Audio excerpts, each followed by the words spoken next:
আচ্ছা, আমাদের কাছে, সবার কাছে, আপনার কাছে, আমার কাছে, সবার কাছে এখন আধার কার্ড আছে। আধার কার্ড নেই এমন মানুষ খুঁজে পাওয়া মুশকিল। সবার কাছেই আধার কার্ড আছে।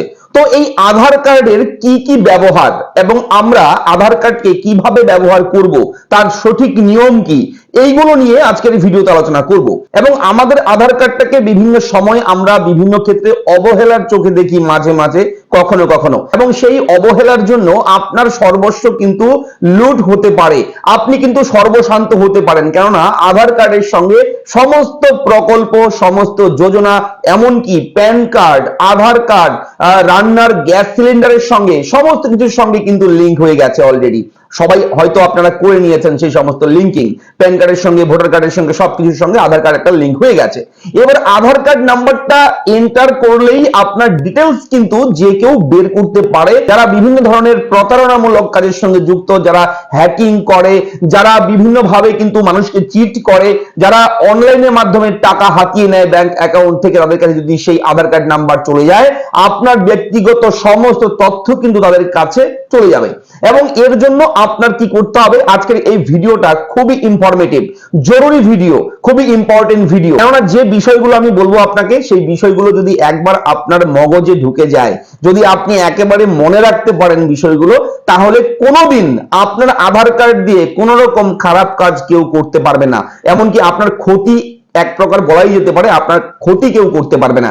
ঠিক আছে, চলুন শুরু করি। আমি থাকবো ভিডিওতে আপনার সঙ্গে শুভঙ্কর। আপনি দেখছেন আপনাদের প্রিয় ইউটিউব চ্যানেল এরা ফ্রেন্ড। যদি আপনি প্রথমবার আমাদের চ্যানেল ভিজিট করে থাকেন, তাহলে আপনাকে বলবো চ্যানেলটাকে সাবস্ক্রাইব করবেন। ভিডিওর নিচে লেখা রয়েছে লাল রঙের সাবস্ক্রাইব, সেখানে এখনই ক্লিক করুন। অলরেডি যদি চ্যানেল সাবস্ক্রাইব করে থাকেন, তাহলে আপনাকে অসংখ্য ধন্যবাদ।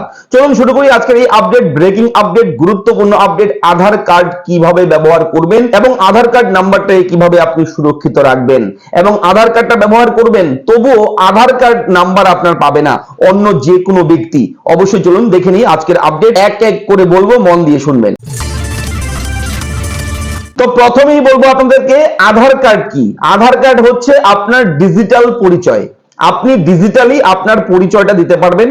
আপনার পরিচয়, সমস্ত কিছু ব্যক্তিগত তথ্য রয়েছে সেই আধার কার্ডের 12 সংখ্যার নাম্বারে। তো 12টি সংখ্যা এন্টার করলেই, 12টি সংখ্যা ভেরিফাই করলেই আপনার সমস্ত যাবতীয় তথ্য, আপনার ব্যক্তিগত তথ্য, আপনার blood group, retina, fingerprint scanner থেকে শুরু করে আপনার সম্পত্তি যা কিছু রয়েছে, সমস্ত ডিটেলস কিন্তু সেই 12 সংখ্যার আধার কার্ড নাম্বারের গোপন ভাবে সেখানে হাইড রয়েছে।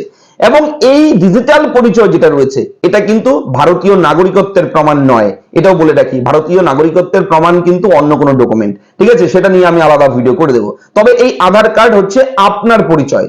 আপনি কে, আপনি কি, আপনি কে, আপনার বাড়ি কোথায়, আপনি কি করেন, আপনার অ্যাকাউন্টে কত টাকা, আপনার ব্যাংক ব্যালেন্স কি, সম্পত্তি কত, ঠিক আছে, আপনার ঠিকানা কি, সমস্ত কিছু, আপনার একদম শরীরের ডিটেলস রয়েছে। কেননা চোখের রেটিনা, ফিঙ্গারপ্রিন্ট এগুলো দেহেরই অংশ, তো সেই ডিটেলস গুলো রয়েছে। আপনার ব্লাড গ্রুপ কি, রক্তের গ্রুপ কি, আপনার ড্রাইভিং লাইসেন্স থাকলে সেই লাইসেন্সের সঙ্গেও কিন্তু লিংক রয়েছে আধার কার্ড। সেহেতু আপনার ডিজিটালি পরিচয় হচ্ছে সেই 12 সংখ্যার আধার কার্ড নাম্বারটি। তো এই আধার কার্ডটাকে আপনারা আপনার বিশ্বস্ত যে কোনো ব্যক্তিকে দেওয়ার আগেও 14 বার ভাববেন। ঠিক আছে, চিন্তা করবেন যাকে দিচ্ছেন আধার কার্ড, সেখানে আপনার তথ্য সুরক্ষিত থাকবে। তো অবশ্যই সব সময় সতর্কতা অবলম্বন করে আধার কার্ড ইউজ করবেন। এবং কোথাও যদি আপনার আধার কার্ডটা দিতেই হয়, তাহলে আপনি আধার কার্ড দেবেন, তবে আধার কার্ড নাম্বারগুলো হাইড থাকবে। ভার্চুয়াল আধার কার্ড ইউজ করবেন। ধরুন আপনি কাউকে আধার কার্ডের ডিটেলস দিতে যাচ্ছেন, আধার কার্ড নাম্বার চাইছে, আধার কার্ডের মাধ্যমে কিছু অনলাইন ভেরিফিকেশন কোনো কিছু করবে, কেওয়াইসি হোক, যে কোনো কাজ করবে। আপনি চাইলে কিন্তু আপনার আধার কার্ডের ভার্চুয়াল আইডি ক্রিয়েট করে সেই ভার্চুয়াল আইডি যে কোনো ব্যক্তিকে শেয়ার করতে পারেন। এতে আপনার ডেটা সুরক্ষিত থাকবে। অর্থাৎ 12 ডিজিট আধার কার্ড নাম্বারটাকে সুরক্ষিত রেখে আপনি ভার্চুয়াল আইডি দিয়েও কিন্তু আধারের যাবতীয় কাজ করতে পারবেন। এবং এই ভার্চুয়াল আধার কার্ড নাম্বারটা কিভাবে পাবেন, এই নিয়ে আমরা ভিডিও করে দিয়েছি। আপনি খুব সহজে 1 মিনিটের মধ্যে সেই ভার্চুয়াল নাম্বারটা আপনি বানিয়ে ফেলতে পারবেন আপনার। এবং সেই ভিডিওটা আমি ভিডিওর নিচে ডেসক্রিপশনে দেবো, ক্লিক করে দেখে নেবেন, শিখে নেবেন। এবং সেই ভার্চুয়াল আধার কার্ডটা অবশ্যই আপনারা রেডি রাখবেন, নাম্বারটা লিখে রাখবেন, টুকে রাখবেন, নোট করে রাখবেন আপনারা। এটা কিন্তু বিভিন্ন ক্ষেত্রে আপনার কাজে লাগতে পারে পরবর্তী সময়, আপনাকে নিজেকে সুরক্ষিত রাখতে হলে। এবং আরো একটা বিষয় রয়েছে, যেটা হচ্ছে গুরুত্বপূর্ণ বিষয়, যেটা হচ্ছে ইমেল আইডি এবং মোবাইল নাম্বার আধারের সঙ্গে অবশ্যই আপডেট করে রাখবেন।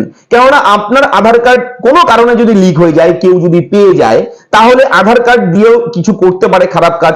সেই ক্ষেত্রে যখন আপনার মোবাইল নাম্বার লিংক থাকবে তাহলে মোবাইল নাম্বারে ওটিপি আসবে। এবার ওটিপিটা পেতে অনেক কষ্ট হবে যে আপনার ক্ষতি করতে চাইবে, সেহেতু অবশ্যই মোবাইল নাম্বার আধার কার্ড নাম্বারের সঙ্গে লিংক রাখবেন। এবং মোবাইল নাম্বার কিভাবে আধার কার্ডের সঙ্গে লিংক করবেন যদি সেটা জানতে চান, শিখতে চান, প্রসেসটা শিখতে চান যদি আপনি, তাহলে কমেন্ট করে আমাকে জানাবেন, আমি সেপারেট ভিডিও করে দেবো কিভাবে আপনি আধার কার্ডের সঙ্গে মোবাইল নাম্বার লিংক করবেন, সেটা নিয়ে আমি আলাদা একটা সেপারেট ভিডিও করে দেবো। এবং আধার কার্ডে আরো একটা বিষয় রয়েছে, খুব ভালো বিষয়, সেটা হচ্ছে লক সিস্টেম, লকিং সিস্টেম। আপনি চাইলে আপনার আধার কার্ড নাম্বারটাকে লক করতে পারবেন, যখন আপনার প্রয়োজন তখন আনলক করে নেবেন খুব সহজে। এম আধার যে অ্যাপ্লিকেশন রয়েছে, সেই এম আধার অ্যাপ্লিকেশনটা আপনারা গুগল প্লে স্টোরে পেয়ে যাবেন।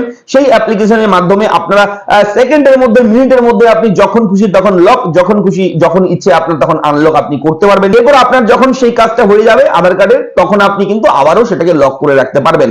এতে আপনার আধার কার্ড নাম্বারটা কিন্তু সুরক্ষিত থাকবে, অনেকটাই সেফ থাকবে। এবং বলে রাখি, বায়োমেট্রিকটাও কিন্তু আপনি লক করতে পারবেন। আমরা বিভিন্ন সময় কিন্তু বিভিন্ন ধরনের খবর পেয়ে থাকি যে কারোর অ্যাকাউন্ট থেকে টাকা উধাও, কেউ টাকা নিয়ে নিয়েছে, ঠিক আছে, এবং আঙুলের ছাপ, ফিঙ্গারপ্রিন্টটাকে নকল করে, এবং সেই ফিঙ্গারপ্রিন্ট অর্থাৎ বায়োমেট্রিক যে ডিটেইলসটা রয়েছে সেটাকে আপনি লক করে রাখতে পারবেন, যাতে করে সেই ফিঙ্গারপ্রিন্ট আর কেউ নকল করতে না পারে, ঠিক আছে। তাহলে অন্যান্য যাদের নকল করে ক্ষতি করেছে, যাদের ক্ষতি হয়েছে, তাদের মতো আপনারও ক্ষতি হবে না, ঠিক আছে। আপনি অবশ্যই বায়োমেট্রিকটাকেও লক করতে পারবেন এম আধার অ্যাপ্লিকেশনের মাধ্যমে, ঠিক আছে। এই বিষয়টাও কিন্তু আপনারা নজর রাখবেন। আপনারা মোবাইলে অবশ্যই ইনস্টল করবেন এম আধার অ্যাপ্লিকেশন গুগল প্লে স্টোর থেকে, এবং সেটাকে কিন্তু আধার কার্ডের ও মোবাইলের ওটিপির মাধ্যমে রেজিস্টার করে একটা কোড জেনারেট করে আপনারা কিন্তু সেটাকে ইনস্টল করে রাখবেন, এবং যখন প্রয়োজন তখন আপনি আনলক করবেন। যখন দরকার নেই আধার কার্ড তো আমরা সারাদিন প্রয়োজন পড়ে না, কখনো বিশেষ কাজে আমাদের প্রয়োজন পড়ে, যখন প্রয়োজন তখন আনলক করে নেবেন, ঠিক আছে। তারপর আবার আপনারা সেটাকে লক করে রেখে দেবেন, তাহলে আপনারা দুশ্চিন্তা করার কোনো কারণই থাকবে না। এবং আপনার যদি পিভিসি আধার কার্ড হোক, আপনার বড় সাইজের যেভাবে পোস্ট অফিসের মাধ্যমে আসে সেগুলো আধার কার্ড হোক, যে কোনো আধার কার্ড হোক না কেন, যেখানে সেখানে আপনারা ফেলে রাখবেন না। খুব ভালোভাবে সুরক্ষিত জায়গায়, সেফ জায়গায়, আপনার বাড়ির একদম সুরক্ষিত জায়গা যেখানে, সেখানে আপনারা আধার কার্ড রাখবেন সব সময়। টেবিলে, ড্রয়ারে, বিছানায়, এইসব জায়গায় আপনারা কেউ কোনোদিন আধার কার্ড ফেলে রাখবেন না। এবং আরো একটা বিষয় জানিয়ে রাখি, সেটা হচ্ছে পাবলিক কোনো ডোমেইনে, কোনো সোশ্যাল মিডিয়াতে আপনারা আধার কার্ড আপলোড করবেন না, আধার কার্ড পোস্ট করবেন না। আধার কার্ড যদি পোস্ট করতেই হয়, যদি কখনো আপনি হয়তো কারোর আধার কার্ড পেয়েছেন রাস্তায়, এবার আপনি ভাবছেন যে আমি ফেসবুকে আধার কার্ডের ছবি তুলে দিই যাতে করে যার আধার কার্ড তার নজরে আসে। এবার এমন পোস্ট আমি অনেকবার দেখেছি ফেসবুকে, এবং আমি কমেন্ট করে, মেসেজ করে তাকে বলেছি যে আপনি আধার কার্ডটা ডিলিট করুন, অথবা যদি দিতেই হয় এমন ধরনের যদি কাজ আপনি করতে চান, যে কারো আধার কার্ড পেয়েছেন, সেই ব্যক্তিকে আধার কার্ড দিয়ে যাচ্ছেন, সেই ব্যক্তিকে পাচ্ছেন না, এবার ভাবছেন যে সোশ্যাল মিডিয়াতে আমি পোস্ট করি যে এই আধার কার্ডটা আমি পেয়েছি রাস্তায় কিংবা কোন বাসে, ট্রামে, ট্রেনে, ঠিক আছে, তো আধার কার্ডটি আমার কাছে আছে, আধার কার্ড পেতে হলে এই নাম্বারে যোগাযোগ করুন। এভাবে যদি পোস্ট করতে চান তাহলে আধার কার্ড নাম্বারটা, আধার কার্ডের কিউআর কোড, এই ডিটেলস গুলো, নাম, ঠিকানা, এগুলো কিন্তু হাইড করে রাখবেন, ঠিক আছে। যার আধার কার্ড হারাবে আধার কার্ডের পোস্ট দেখেই আপনাকে ফোন করবে, ঠিক আছে, অসুবিধা নেই। এবং আধার কার্ডের ওটিপি কখনো কাউকে শেয়ার করবেন না, এটা বারবার করে বিভিন্ন ভাবে কিন্তু প্রশাসন সব সময় কিন্তু সতর্ক করে। সাইবার ক্রাইম ডিপার্টমেন্ট থেকে বিভিন্ন অ্যাডভার্টাইজের মাধ্যমে, বিভিন্ন ব্যানারের মাধ্যমে আমাদেরকে সতর্ক করে, এবং সেখানেও কিন্তু বারবার করে প্রশাসন জানিয়ে দেয় যে ওটিপি, পিন কাউকে শেয়ার করবেন না। তো এগুলো আধার কার্ডের ক্ষেত্রেও কিন্তু আপনারা নজর রাখবেন, ঠিক আছে। এবং এম আধার যে অ্যাপ্লিকেশনের কথা বলেছি, সেই অ্যাপ্লিকেশনের একটা পিন কোড থাকে, যেখানে আপনার এম পিন বলা হয়। সেই এম পিন কারোর সঙ্গে কখনো শেয়ার করবেন না, সেটা আপনার ব্যক্তিগত একদম সুরক্ষিত রাখার পিন, সেই সিকিউরিটি কোড, সেটাকে আপনি সুরক্ষিত রাখবেন, কাউকে শেয়ার করবেন না। তো এই বিষয়গুলো যদি আপনি নজর রাখেন আধার কার্ডের, তাহলে অবশ্যই আপনি আধার কার্ড নিয়ে আর দুশ্চিন্তা আপনার করতে হবে না, কোনো টেনশন থাকবে না যে আপনার আধার কার্ড দিয়ে এই হবে, সেই হবে, ক্ষতি হয়ে যাবে কিনা, এমন ধরনের কিচ্ছু হবে না যদি এই বিষয়গুলো আপনারা নজর রাখেন।